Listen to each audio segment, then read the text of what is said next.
Good evening, everybody. How y'all doing? Good evening, and welcome to another experience of the African Speaks. Peace and blessings, family. One, I'm going to always say, of course, I try to be as consistent as possible, and with my schedule, sometimes I'm able to be on time, and sometimes I might skip a week, depending on what is happening around me and my relationship to the community, my relationship to Wealth of Akibaland, the youth program. So I do my best and I appreciate, of course, I mess up the algorithm a bit, but I truly appreciate those hanging out. We've been talking about the power of the divine self, the series, and I never imagined it would be as deep as it is.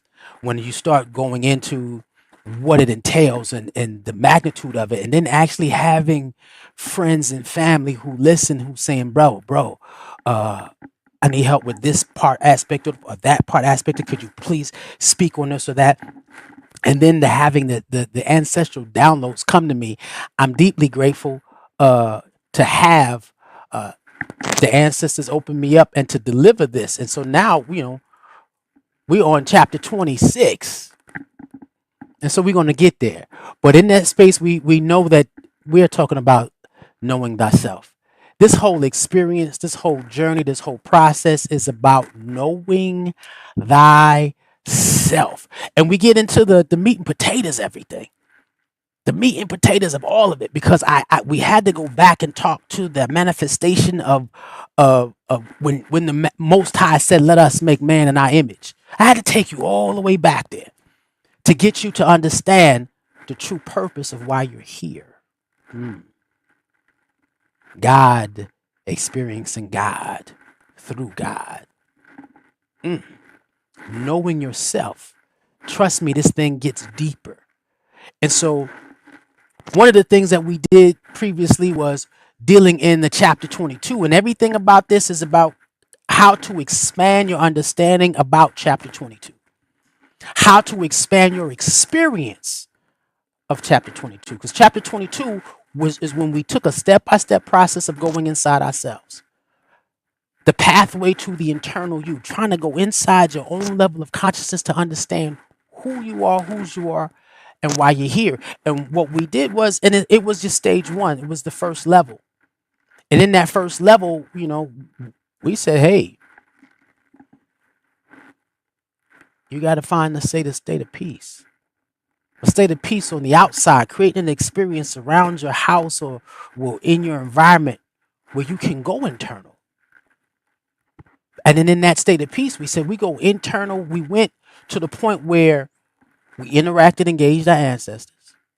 From our ancestors, we went deep into the realm of consciousness so that we can actually take a look at our most powerful selves. But within inside ourselves, we didn't start. We started from a place of first finding that place of peace on the inside. Now we developed a scenario where we had a place of peace on the outside where we're sitting down meditating, but then we said we got to get to that place of peace on the inside. And from that place of peace is when we took that journey. We took that internal journey to see and experience a higher state of you in that space. And so we said, I don't know. And I said, I don't know what level or what version that you saw, but you got to see a better you. And then last week we talked about, or the last time we was online, we talked about in chapter 25, in the rage of righteous indignation, because now you got to go a level beyond just meeting that higher state of you. Because now when you went into this process and you talk to your higher self or whatever level there was, then you come out, of course, and you this is a lifelong process. And I gotta say this is a lifelong process because I have individuals in my community who have been doing this for a long time, but they have plateaued. They have reached an experience where they say, well, what? And I remember during one of our seminars, the sister said, well, what can I do at the age that I'm at? And the response to her was, well, you've done your job. No. Every level, every age has a different level of responsibility to the development of higher consciousness to a people. And you got to be able to fluctuate with where you are, with where you at. That's a whole nother level of warfare. because that's exactly what we said. You have to still in be having that experience of the rage of a righteous indignation, which is a justified anger that comes from your experience and connection to God and being able to see yourself. Because after you go inside yourself to actually to get a glimpse of who your higher self was called to be, yeah, you should be feeling some type of way. There's a feeling some type of way, and then we understand that there is a constant experience of spiritual warfare. There's a not just the war, and we a lot of us a lot of us get stuck on the external process of warfare, spiritual warfare, things external, and so we have tons of people. If we're not doing this in our communities, well, you can't really engage the issues of your communities if you ain't engaging the issue of something that's happening inside you. That's not going to happen. And so that's a problem. That's something that we have to take a look at. And Nicole, I see you. Yeah, you're gonna have to send me a text. Right. So we're dealing with the issue of spiritual warfare, which is deeply and heavily important. And so this week we get to that point where, okay, what are we doing war against? Because it's not the first level of spiritual warfare is not the system.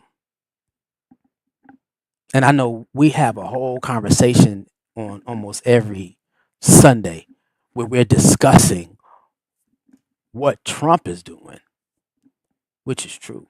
We can't stop what the Eurocentric genotype is doing for themselves and against us. And of course, we have to be able to come together to fight against that. But as we come together, the warfare that we have is not necessarily against them first, but we have to look within ourselves. We have to constant do warfare within ourselves so that we can do the external work. And that's why this is so important. We got to be able to do the internal, unseen labor. So that every time we look up and every time somebody's looking within our community, they can see our action.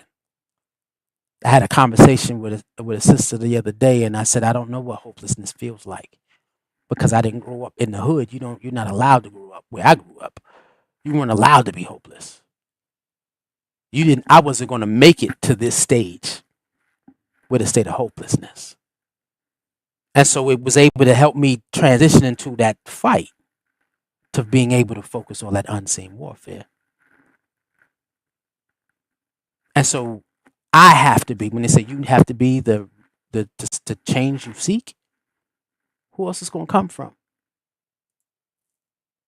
And so now we're focused on, and I've done this before if you watched the African Speakers years ago, but we're going to take a different look at it. Shadow work. And then trying to understand what is shadow work. And when we look at the titles, back to the black of things, we realize that we go through different things that any other people go through. And so when you're doing shadow work, it's important that you understand what you're fighting against when it comes to shadow work. What does that look like? What does that feel like? And what's the battle? What's the conversation about? So in shadow working, we'll give you a basic understanding. They lied to you when they told you, you come into this world disconnected from God. Not at all. In your beginning, you are a whole being. In your development, you are a whole being. You don't come fragmented. You don't come broken. You don't come conditioned. You come whole. The most powerful, this is why they say in scripture, You got to be born again. Why? Because when you first came to this experience of physical realm, you came whole. No fear, no anything, no doubt, no apprehension. You came whole.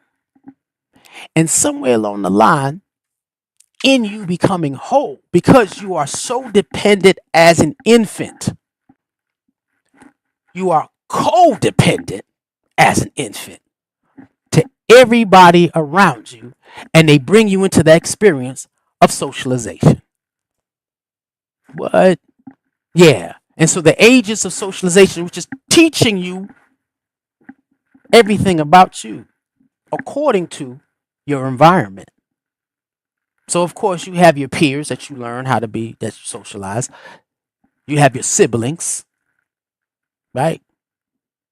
You have your people's, your spiritual group, church, teachers in elementary school, middle school, preschool, first level of learning, high school, and anything after that. Teachers about anything, anybody in the community that are teachers. You have your parents. Mm. That is the first level of education, your parents. So if your parents are broken and had not done work, what do you think they broke in this coat to? You. Then now, more than anything, because at one point, Sesame Street was raising our children with TV. Now it's social media. Media, it just says media, but it's social media. Is raising our kids. And to the state that a lot of times you will see infants with iPads, infants with iPads, playing toys and games or whatever it is, watching cartoons with hidden storylines. So you go from being whole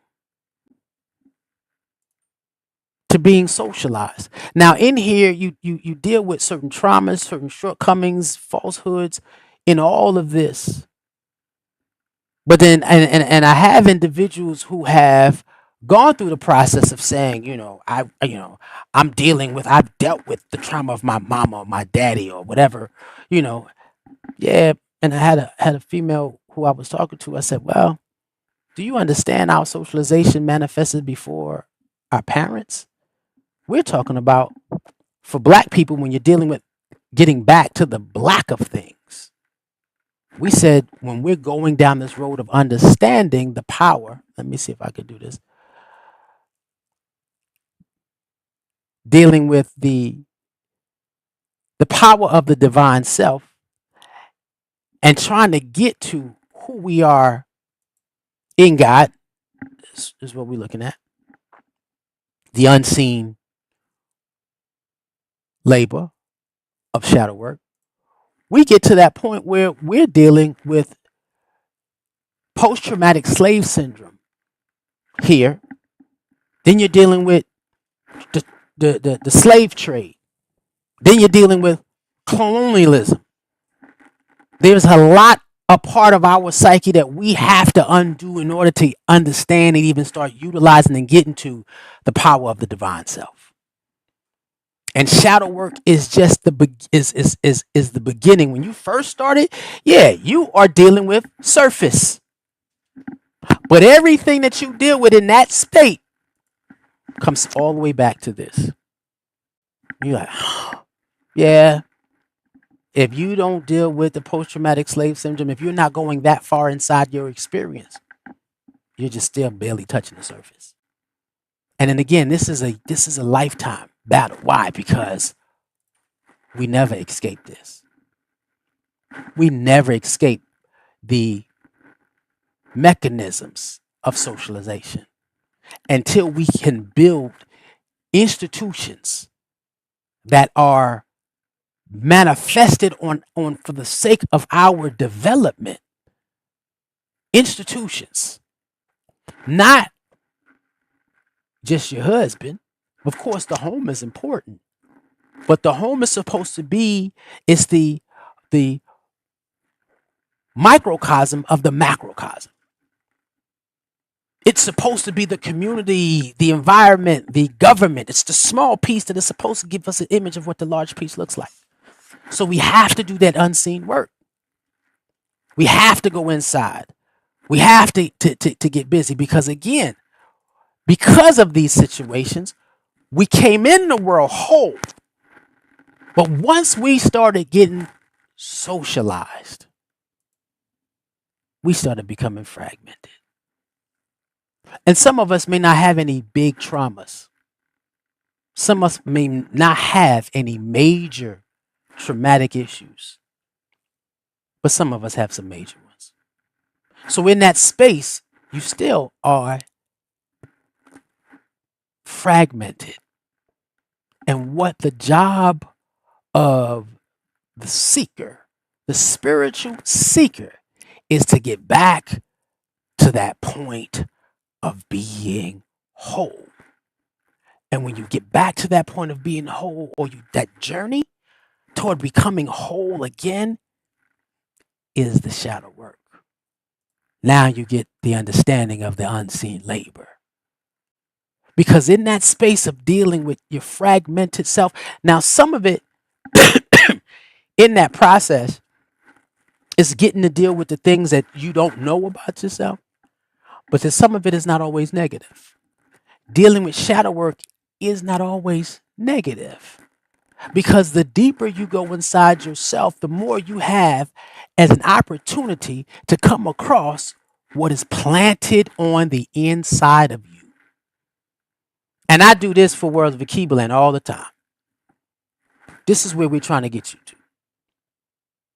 Can you imagine what our communities would be like if the individuals that you saw are not functioning from a fragmented state, but function from a state where they're tapping into all of their spiritual gifts, not just pieces of them, all of them, where you're unreleased to the point where there are no walls, there are no blacks, there is no hesitation or fear, and we're going to start dealing with that. So when we started talking about that scenario where we're going into you, because you got to go back. We did it once, but this is a process of doing it every week. And so we said, when we're walking into it, it's that part where you walk into yourself and you meditate and you get to that place of peace and you go down the corridor. And if you haven't seen it, y'all need to go back and watch this, because this is an extension of this practice. Chapter 26 is a extension of how to increase the experience of chapter 22. They're layered. Go to the African Speak YouTube and look for it. They're layered. And so in this space, you have to get to that point where you're not scared to walk down that fiery road where you got, and it's one thing of coming out after speaking to your ancestors and seeing yourself, and then you're asking your ancestors to lead you to where you're supposed to be. Now that walk is powerful, just to get inside yourself where you can experience that. But then once you experience that, you don't walk alone. And then you get to see yourself before your trauma or through your trauma. That first walk, that first experience and going to the pathway of the internal you can see yourself through your trauma. You haven't worked your trauma yet, but you had a conversation with somebody that exists where your trauma doesn't. You got to see yourself, man, if I could not have this weight on my back, who could I be? That's what we showed you. Now, doing the unseen work gets you to come out of that. While you're in that experience, it's time to go through the fire. The fire where you begin to walk down a place inside yourself that is a little bit dark. This is the unknown you. Who wants to walk down that road without the understanding and the experience of righteous indignation? I'm so upset that when I got to see who I could be, that I got to go down this road. Why? Because I need to get to the person that I saw when I was in the place of peace with inside my own meditation. I got to get to that person. So, you can get there. And some people, I really don't want to go through this because you have to drum up. And I remember the first time I was asked to, can you see? And we was in the meditation and was in our community and we was doing spiritual discord. We did the yoga movements, massages, the drums, everything was there. And we went into the spiritual process. When they said, who was the person that keeps you? What is the experience in life that keeps you from experiencing God within? Bring that person or that spirit in the room and deal with it. I paused. I'm like, I started shaking and trembling because I was angry. It wasn't a righteous indignation. It was some, man. I said, are you sure? Hey, sister, McKinney, are you sure I could do this? Everybody was, She said, yes, brother. And I started slowly. And as I walked down that road of the darker part of myself, trying to get to the thing that was in my life that was immediate, my immediate block of socialization, my immediate block, not bigger issues, but my immediate, what I was going through at that moment in time. Because you got to travel all the way back until you get to the point where you wasn't even born yet, and you still got to deal with the issues of your father, your father's father, and your father's father's father, the epigenetic trauma. You got to deal with that still, but I was just dealing with the immediate. And when I was able to deal with that, and I went and I said, I wanted to know, because I wanted to understand life without this pain, without this hurt, without this, but you have to go with a sense of knowing that you're doing a righteous work. This journey is not an easy journey. And so the last time we talked about it, I put it like this. You have to travel. This journey of the unseen labor of shadow work takes you through your conscious mind, into your preconscious mind, into your subconscious mind, because we're still trying to get to that collective consciousness. And we're going to talk about that in these chapters to come. But you got to do this work first. And in this work, it is detailed. It's detailed. Because you cannot get to the spot where you're dealing with or experiencing that first person, the different levels of the self, the awareness. You can't get there if you're not dealing with only the 5% that you use. So okay, I'm in my 5%. That's the logic mind. That's your willpower, your creative thinking, my short-term memory. We'll get with that. But then you start traveling downward to your subconsciousness and your unconsciousness, the things that you don't know. And I remember going through therapy in a phase of my life, and I truly appreciate Cardinal Olabayo. And anybody who's listening to my community, and I'm dropping these names, Fundi McKinney, Cardinal Olabayo, these were the women in my community who pulled the brother out of everything that I was holding. And never understood. They took me back to when I was 7. My first traumatic experience. She just kept going back, unleashing layers. And so in that subconsciousness, you're dealing with your beliefs. You're dealing with your long-term memory. I didn't understand that my unconscious state, that I was still affected by the emotional abuse of my dad. The protective reactions, why you safeguard and you anger, you get back. You can't do that without doing the unseen work. Then your imagination. Some people don't even have an imagination. I spoke to a group of kids. Where's your imagination at? Well, it's stuck somewhere. And they was 7 and 9. The world, according to social media, is affecting our kids more where you don't have, and your imagination is your God mind. It's your God mind. And so if you don't have that, killing it. Now, even in your subconscious, it controls the systems of your body. This is where you can do self-healing. You become your own healer. Why? Because when you reach that level where you are no longer fragmented and you're functioning from a state of wholeness, yet you're at an adult level, you can heal yourself. What? Then your emotions. Last week we talked about emotional intelligence. Your emotions don't control you, you control your emotions. Your values, why you believe certain things and do certain things. You're able to take a look at those. Your intuition, you're tapping into, and we said it. After you go through chapter and you deal with going inside the internal you, we said that you activate your right side of your brain where that intuition sparks, that creativity sparks.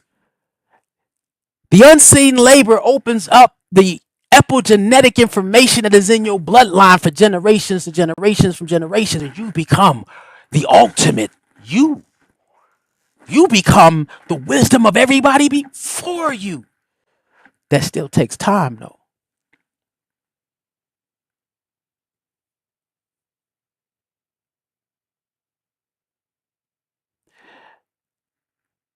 She said, caught up in, yeah. Okay, I appreciate you that, Najuma. They said everybody using Chat GPT now.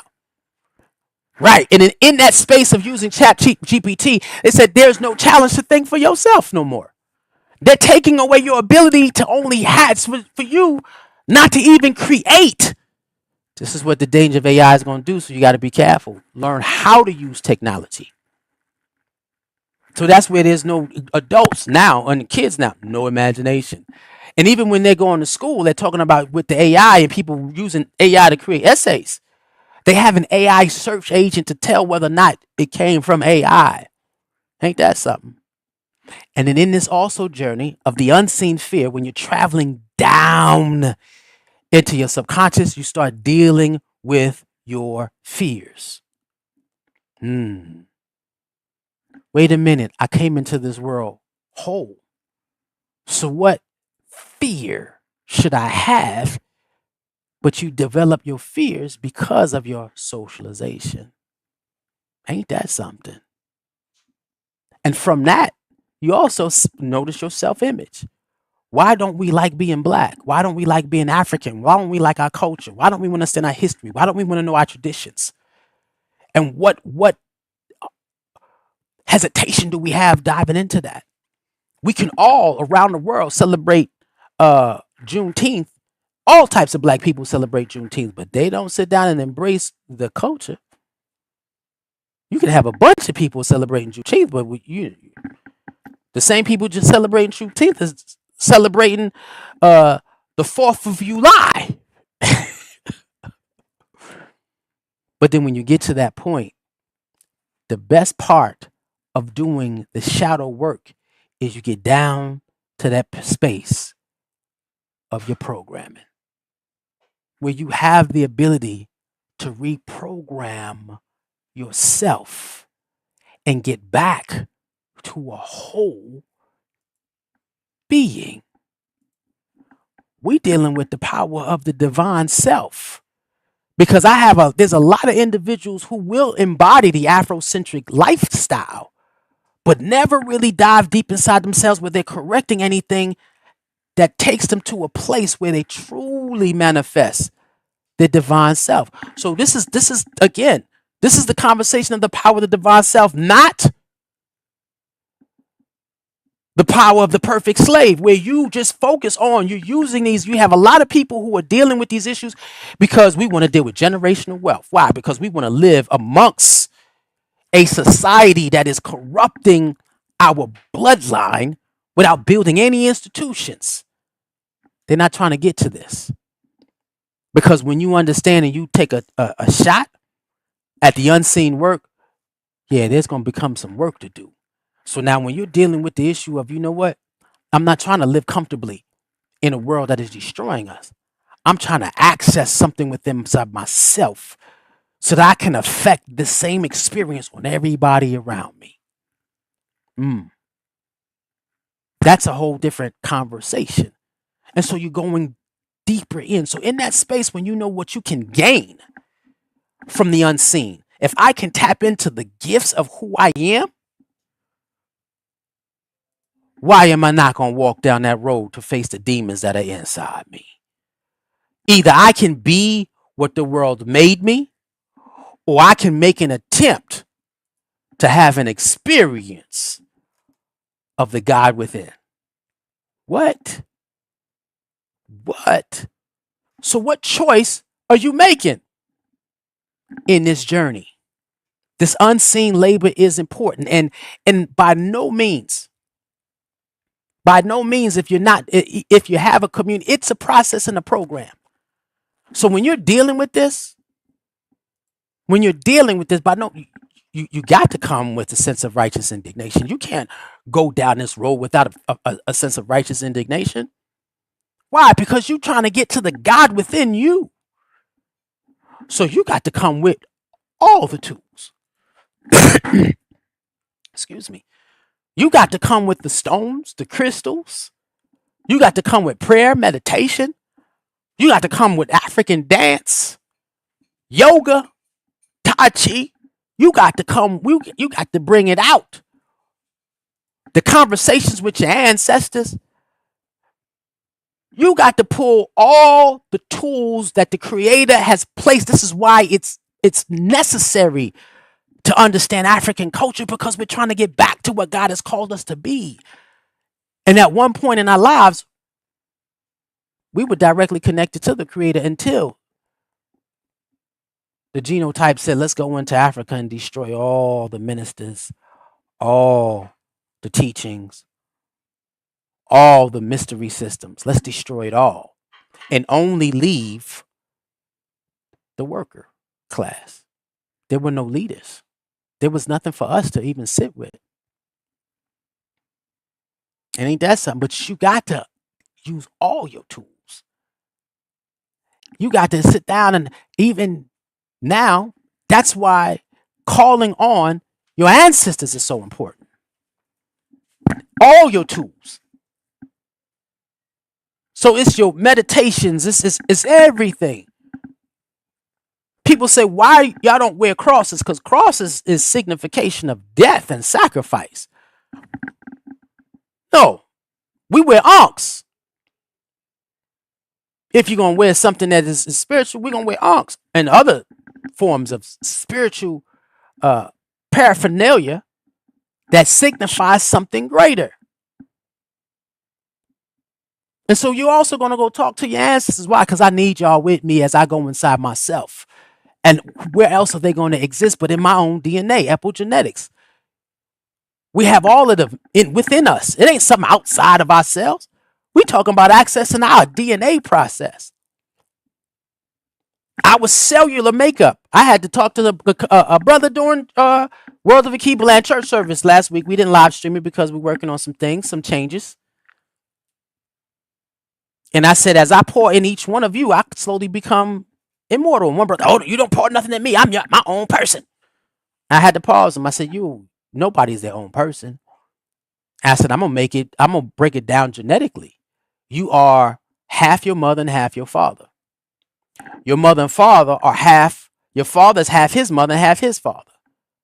Then them two, and then you can go back until you break up. You are a combination of everybody genetically. And their information and wisdom is inside you. And in this journey of unseen labor is what you're unlocking. You got to use all your tools in this journey of the power of the divine self. All of it. Because if you don't, then you can only action a small fraction when it comes to you being fragmented. You're only going to put a few pieces together. A few. And I've seen a community manifest some massive things with only putting a few things together. Then we dismantle programs. And it's hard for us to put anything together with a dismantled program. But who's at home doing the work? Who's at home continuing the process? We needed to test the ability of the community that who will go home to do the work. The work starts at the house and you bring it to the institution. That is the science of the best self. You bring it to the institution. And in that place, when you're dealing with bringing all of you, and you sit down and we talk about institutional development, of course you can't continue this process without community. You will see so many individuals out here doing work by themselves. And I have a friend who has been doing it for years solo, and she still is as fragmented as all outdoors. And now she's understanding you can't separate yourself in these processes. You can't separate yourself from those individuals who are also doing the work. When I have it hard, so I have to lock myself at home, and I got to focus on me. That is Eurocentric and has no power to it. Especially if you're going inside yourself, you realize you got to tap into your ancestors. You realize you got to go into your culture and everything. You got to open up your epigenetic trauma, but you also got to open your epigenetic information. You're never by yourself. You start dealing with the issue of being completely connected. So in that space, and you're using whatever artifacts God gave, because everything has frequency, and we'll deal with that frequency, that vibration, that resonance soon. That might be the next chapter. You deal with the meditation and prayer and the movements, your diet. We talked about that mindful consumption. You deal with the rituals. You're interacting and venerating your ancestors. You ain't serving your ancestors. You're venerating them and thanking them for the work that they're doing, the unseen work that they do for you. And then you also have a community where you connect and you have that dialogue. This is why I do what I do. The African in me speaks, so the African in you can speak. What you're not getting in your community in terms of the experience of programming and development, I said, what I learned, I'm going to teach you. I'm not a gatekeeper. I'm not waiting. When I learn something, I'm sharing. Whether or not you give me a platform or not to do it in my community, I'm going to do it anyway. Why? Because it is what I've learned in my unseen labor. It is what I'm called to do in my unseen labor. It is what is happening to me and the things that are opening up inside of me through my unseen labor. Fundi Nionu, one love. I appreciate you, sister. Everybody who's listening to the community. I'm calling sisters who was like, hey, she said, brother, we see you. Excuse me? We see you. We don't know what got a hold of you, but something's got a hold of you, and we see you. Do what God calls you to do. And it moved me to the point where I was like, look, I've watched a whole generation of people serve the presence and power of God and serve the development of a black nation. And I said, I be damned if I don't learn how to connect using everything I got to give service. So there is nothing stopping me from doing the unseen work. Because I can look at myself and see myself and be like, yo, let's conquer that. Yo, let's beat that.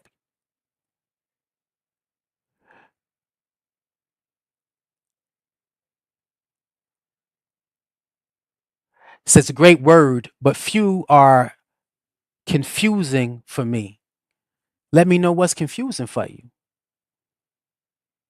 Continue posting and let me know what's confusing for you. So whatever's confusing, while we here, I'll work out what I need to work out. As you see now, I can actually set up if you are posting on pages that allow me, that not the private pages, is pages that allow me to actually see what you're posting. Yeah. So whatever's confusing, tell me what is confusing for you so that I can help unconfuse you. And if this is the first time, and I'm not familiar with the name, but if you the first time you watching, the African Speaks has chapters 1 through 25. I've been doing this for a minute. And so, but in this space of doing this unseen labor, the shadow work, after a while, you realize ain't no fear here. And you can sit down when people talk about fear, the unknown, and all this other stuff. I'm sitting down, I'm like, wait. I'm dealing with the God within. I'm connecting with the power inside me. You said we walk to meet the demon within us or face the demon in us. Can you please explain? Let's get it. The demons are the traumas that live inside you. Let me go back. Ooh. The demons are what holds you back from being your most powerful self.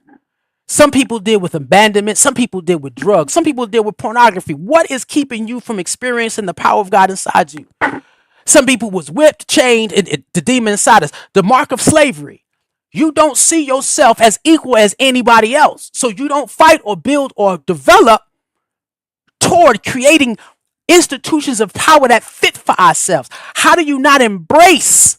Anytime you can embrace the powerful African being or the divine being inside you, that is demonic. Anything that keeps you from experiencing the God inside, and I'm saying the God within, because all spiritual, other spiritual places will have you looking outside yourself for a divine experience. The divine spirit is inside you.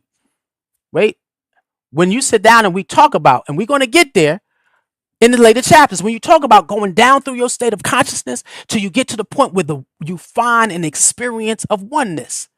Everything about our socialization in this society keeps us from being the divine, and that's anything that keeps you away from the experience of God is a demon within inside yourself. Society creates those things where, you know what, I can't, any lack of willingness to see your people who look like you, that self-hatred as a people that we have. I can't love black people unconditionally because there's a problem with black people. But that means when you got an issue with black people, that's a negative, demonic, or spiritual entity. Why? Because it's keeping you from God. These are the small things within inside you. What keeps you from being a powerful black man that when you walk in the room, you radiate divine energy so you can change the energy field just by standing there? We talking about the power of divine self. Y'all keep dropping these examples. Woo. Okay. Thank you for much for the explanation. I get it straight now. One love. Told you this is it. And so in that space, when you're trying to get here, you're going through these things. I need you to be able, because whatever visions or creativity that you have inside you, that you've always imagined about yourself, but you never really pursued it. That was your ancestors or that God mind telling you, go be great. Our fear that we believe ourselves inferior. Our fear is the fact that we believe ourselves powerful. Because the minute you walk in power, that is it demands that you never walk backwards again. And so in that space, the only fear you should have is the fear of the Lord. That is true wisdom. Because if you have a healthy fear of God, you will always go toward the experience of what God called you to be. And in that space of journeying toward where God has called you to be and who he told you to be and what he called you to produce, you will develop a state of wisdom. The key to wisdom is the fear, a healthy fear in God. I'm not transitioning over because in my community we have another ceremony, homegoing ceremony this weekend. in Texas. One love to the family and the community in Texas. I'm watching individuals transition who has given themselves a healthy fear in God, who has gained wisdom and said, when I cross over, you'll be able to call on me and access the wisdom that I have. Now to depart, it says, and to depart from evil is understanding. To depart from the pieces of you that keep you from experiencing your most powerful self is an understanding of how you see you. Mm. So if the wisdom, the healthy fear in God is wisdom and departing from evil, which is the part of you that doesn't allow you to embrace the divine in you, okay, we must be about the task of cleansing ourselves, our European concept, one love. Now, in that space, and this is why we talk about, and we brought this up. Thank you, sister. Post-traumatic slave syndrome. We got to clean all of this up. We got to clean it all up. And my favorite person, if you've listened previously, is Dr. Wade Nobles. Is his book around me? I don't have his book around me. Talks about the art of becoming. And we said it in the previous, the Black of Things. In the chapter, The Black of Things, I broke him down completely.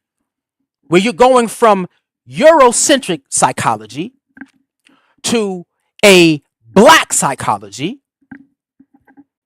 to an African psychology to a Pan-African psychology to the science of becoming. In our community, understanding the power of the divine self is called Kua, the science of becoming what you already are. Now we're phrasing it because nobody understood what Kua was. So we say the best self theology, where we're getting you to understand who God called you to be. And that means it's in any African discipline, because if you take the African spiritual processes serious, it'll get you past all of this stuff. But you got to take it serious. And so I sit down and say, what fear? If I have a healthy fear in the Most High and said, I'm not going to deny access to me, not deny the Most High access to myself. No. So do me a favor, Creator, send me through the fire. Send me through the flames. Send me through the darkest parts of myself to allow me the power to conquer what keeps me from you. Real talk, I don't know if you can see it. I said this is the year of the rhino. I had a vision in a dream, and I sat down and I got the necklace. Man, please. The brother, when I claimed that this is the year of the rhino, meaning that I'm not stopping. I understand my truth, understand my journey, I understand what it takes. And now this rhino that is in me, that is thriving to always stand in a healthy fear of God, where I can receive wisdom and share it. I'm starting to run. And it doesn't matter whether or not I have a community platform. Sometimes I do. And I'm not. I'm going to start to run. And when this thing gets up and that rhino moves, who stands in front of a rhino? Nobody. And I sat down and said, enter into your rhino season. It took me time after time after time of going in deep into myself, seeing the versions of myself, the divine versions of myself. And when I opened my eyes, it said, become that person that you just experienced inside your psyche, inside your subconsciousness of your subconsciousness of your subconsciousness, to the point where you get to your unconsciousness. Become that person. And that's where it is. So send me. We have, was it, here I am, Lord, send me. Every time the missionaries had to go, we would say that scripture. I'm walking in fearless. And I'm teaching our youth, because I'm called World of Akibaland. Y'all check it out. Imagine if you can get a kid by the age of 12 to be authentically who God called them to be. That's where we missed. Just because our children was in the community don't mean that they was of the community. That's our issue of socialization, of the responsibility of the liberation of Black people. That's important. So in this process of doing this work, why this work is so important is in this work, you find, or it helps you find your life's purpose. Because some of us have been here, even some of us who have been doing this for years, still don't understand why were you called. Not the fact that I did what the community wanted me to do. We got to get to the point where I'm called to do what the Creator called me to do, and I'm willing to assist the community. Why were you called? You have more courage to face the unknown, meaning that if you have a vision or a dream, but you're like, I don't know what I want to, who cares? Everything that God called you to create and do and produce will be given to you as you go do it. God can't give you what you ain't working for. That don't make any sense. That's why when you win the lottery, they said, look at it up. The percentage, mostly everybody who win the lottery go broke. Why? Because it's of man. You might use whatever you use to get it, but you don't sit down and we ain't changing communities and neighborhoods and so forth. Then you have more confidence to be your true self. I don't have to bite my tongue for anybody or anything. Why? Because I know I'm walking in a space where God has the dominant thing, spirit led and spirit fed. And sometimes in our church community, we hate sitting in the sacred circle because you got to show your peers the parts of them that they don't like to see. So I got to give you truth, even if truth hurt. And then I want you to give me truth. And I had, one love, Reverend Bakiba, Volume Bakiba. He said, Jay, when you get upset with somebody, man, that mouth is vicious. I paused. I said, yeah, you're right. I got to fix that. And that's going to be another thing, the vibration of words coming up in the up and coming chapters. And then you have a deeper love, acceptance, and understanding of you. Now, wait, because it's not the only you that you see in the mirror. It's the you that you see in everybody else. Right. That Ubuntu, I am because we are. And you see yourself in everybody that you come across. And we'll get to that point. But that's what this unseen labor will do for you. Improves your relationships with others. Increases your empathy and compassion to what so many people are going through. I said, we talk about deadbeat dads. I had a friend, she was talking to me yesterday about deadbeat dads. I said, yeah, well, where's your compassion to the fact that your child's father was born in a slave state that conditioned black men not to be fathers, and he is just one that was caught up in the whirlwind of energy that keeps the black man from doing what he's called to do. It allows us not to be daddies, and he was not saved. So don't take it personal. You can be upset and try to get him to be accountable the best of your ability. But higher thinkers understand, this is the work of a Eurocentric society, like the sister said, cleansing ourselves from European concepts. And so when it happened to one of my goddaughters in the community, I said, why are you upset? How many fathers did your ancestors give you being in this community? You got tons of dads. And so that's something that you need to learn so you can free yourself up from that demon of being mad at your father for a state of abandonment, because that's going to keep you from. But if you sit down and you go in there as a knowing that, the fear of God, I'm going in to do that battle, you're not, man, Pops, come and see me. Why? Because I used you to get here. God said, I knew you before I formed you in the womb. So you chose your parents. I used you to get here. And I appreciate the Creator giving me. That's why I said you ain't come by this way by accident. Those who are watching for the first time, nope. And then it betters your mental and physical health. I'm sitting in the community where we are supposed to be of God, and the people in my community are now talking about their experiencing mental health. I'm sitting there like, what? When does that happen? Easy. When you stop doing the work. Now, of course, in our communities, we should see it. Why? Because they don't have what we have as a community. Then you have a clear perception of the world. That's called Black reality classes. We had that. You get a hold of it and you understand. And you got to teach the reality to your kids. And then it increase creativity. The African speaks. Yeah, I was not trained in any of this. Guy said, I need you to do some work. And I learned how to do this. And sometimes I get projects that I'm called to do and I'm learning on the fly. Go figure.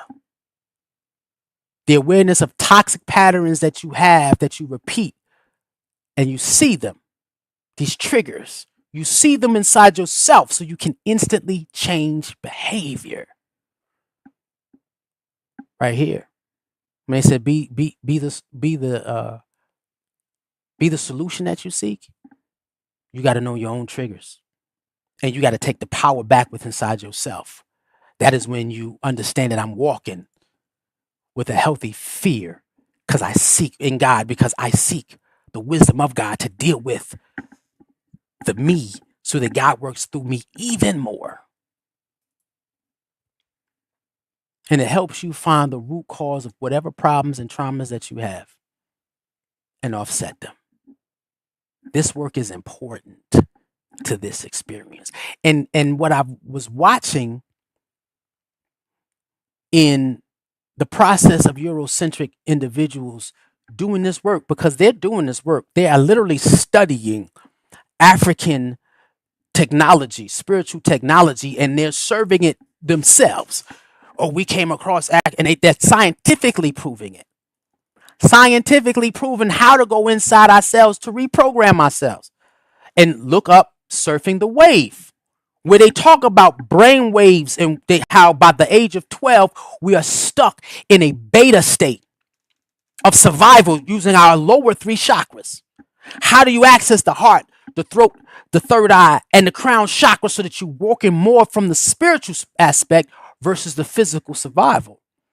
And they show you how breathing techniques bring you down into that theta and delta state. Why? That's exactly why they said you had to be born again. Why? Because when you are an infant, you come out in that delta state of being calm at all things and able to just take things as they come and flow, and it's not causing a scar. That delta state. And then beyond delta, which they never talk about, is that gamma. That gamma, you are nothing but pure genius. That your brain waves are so even. It's not this. It's not hectic. It's not crazy. You're so at peace and connected to all things. That's what this work does. It opens you up to greater possibilities of experiencing you. And in our community, I will tell you, they said, well, how do you know?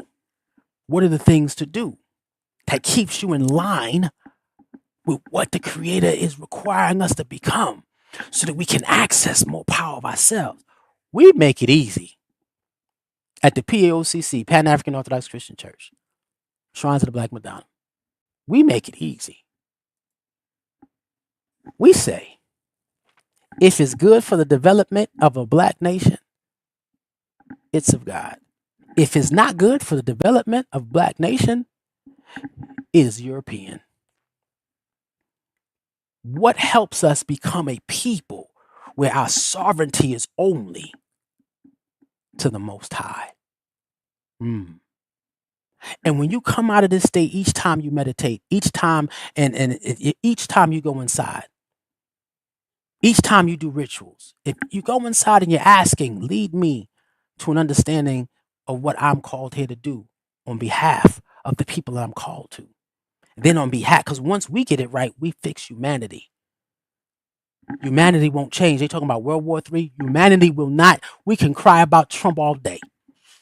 And they can go to war again. And it be World War III. The world will not change until the African genotype stands up. Period. And give them an example of what humanity is supposed to be like. Period. y'all better tune in to Burkina Faso. We're gonna do a African Afro Stream series where we can see where people are waking up and they're only accepting what is good for African people, because in that space they can shift the dynamics of the world. And if you do this, going inside, dealing with yourself, you come out more and more the spiritual African warrior in you. You become larger than what you are. Then your age, your age don't play a factor in what you can do for the development of black people. Why? Because you realize that most of your power and your work are happening here. You can ritualize change. You can ritualize development. You can ritualize growth. And that's resonance. We're going to get into that in up and coming chapters. As you said earlier, it is not the leaner, it is a continuous journey. I performed shadow work prior to coming to our community, right? Very European influence, real talk. But we have to take it over. I am having a very different experience this time around. So again, and this is why I said if you go to the block of when you get up to the chapter and you're dealing with go back to the black of things. We cannot do it the way they do it. Their level of healing, they're not dealing with anything that we're dealing with. And when you look at these people, these programs that are making millions and millions of dollars of teaching themselves just the surface level of what Africans knew. Just the surface level. Yeah, they're dealing with the power of manifestation and the being able to pull certain things to you. Yeah, they're figuring it out only on the surface, and that's enough for them. But that's not what we're here for. When you come in contact with the true presence and power of God, He's going to give you, you're going to hear drums. You're going to hear ancestors. You're going to feel the building shake and move. You'll be able to talk to nature and watch nature change. You're going to see something magnificent coming out of you. You're going to be able to feel the spirits in the room. I couldn't, when I started feeling the ancestors show up, teaching me this. Real talk. Y'all don't understand how many times Jaramogi came in my house and he's talking to me and I break down in tears. Brother, this needs to be done in our community, whether they see it or not. Do it. And I break down in tears because I fight it. Until I decided to be that African spiritual warrior. And when I tell them, I cannot no longer be voluntold. I'm going to be spirit led and spirit fed.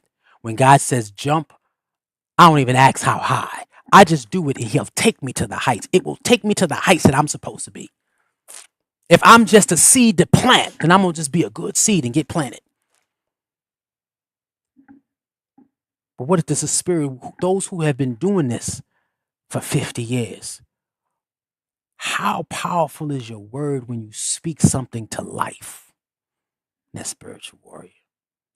When you continue to go in and realize that the effect of all that you have to do, if you need to interact with the physical world, it takes the spiritual world first. How big do you still fill the room when you walk in it? Especially if you've been doing this that long. Now I'm sitting there and I'm talking to kids and I said, hey, how old are you? 7?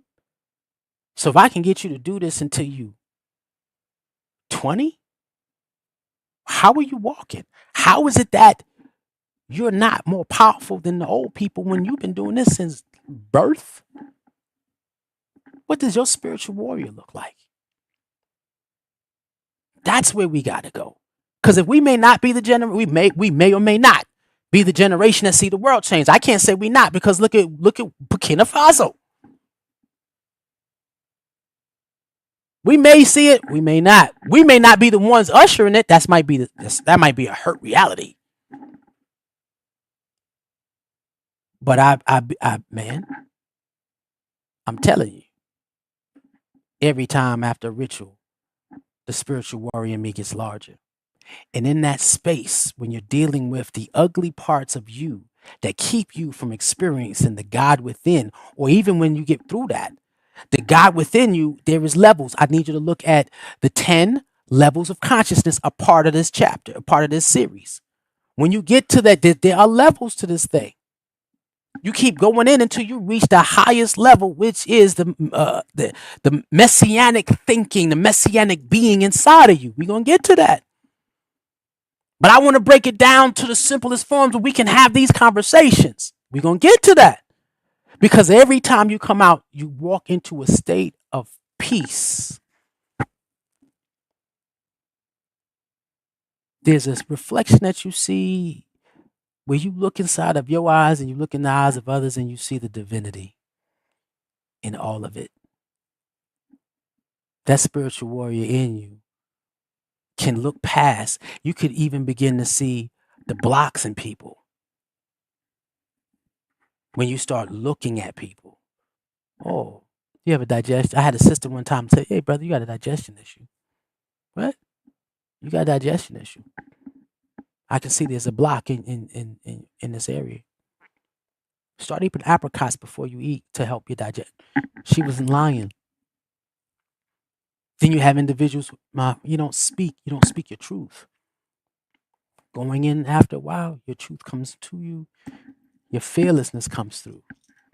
You at a function of a state of peace. A lot of times we see these brothers out here, rah, rah, rah, rah, rah, rah. When they talk from a state of anger. They're not really called. Why? Because you come out in a state of peace. I had at my old job, and I mentioned this before. Sister said, "Why are you never mad at what goes on in the news?" I am upset, but I have a righteous indignation where I am called to build institutional power at every turn, and I'm gonna let God do the rest. Because you can argue about what Eurocentric people are doing, but if you're not building institutions of power that serves ourselves, you can't find a state of peace. You're always going to be angry. But in this journey of this unseen labor, you come out because you walk in a healthy fear of God. So it doesn't matter where you go and what you go through. When the world comes, which it will, and it comes to your front door, which it will, and it comes to detour you from becoming your divine self, which it will. The more you go and the honest you go inside yourself, you get to see yourself through that journey. And that reflection gives you peace that you can succeed, which it will. And in that space, we continue to go forward, understanding the power that we were called. When we're dealing with the unseen labor. And this never ends. Never ends. For those who are a part of and connected to the Christian faith in my community, the African version of Christianity, Jesus was always dealing in unseen labor when he was like, I really don't want to do this. You can take this cup from me, but you know what, Pops? Let your will be done, not mine. I'm going to go to the ends of the earth with this one. Why? Because I have a healthy fear in you and know that you controlling this thing. So I'm going to continue moving forward. Y'all look at the 10 levels of consciousness because he reached all 10. What level, when you look at it, what levels are you on? Where do you face? The more you do this work, the deeper your consciousness goes in knowledge of self. Before we called ourselves kings and queens, we knew we were manifestations of divine thoughts. That's why we called ourselves gods. This will get you to understand who you are and whose you are and why you're here in the power of divine self. You have to do the unseen labor. Without it, you'll never know how powerful you are. Because it is our job to reclaim and redefine what it means to be a spiritual being with a human experience. We ain't even touching the surface of what we are possible of creating and doing. Let's show them. Let's fearlessly walk into the greatness of who we are and show the world the divine self. If we can do that, we can watch the world transform. Ain't that something? Because we say that the church is supposed to be a transformation agent. What are we transforming to? Let's get it. One love. See you next week.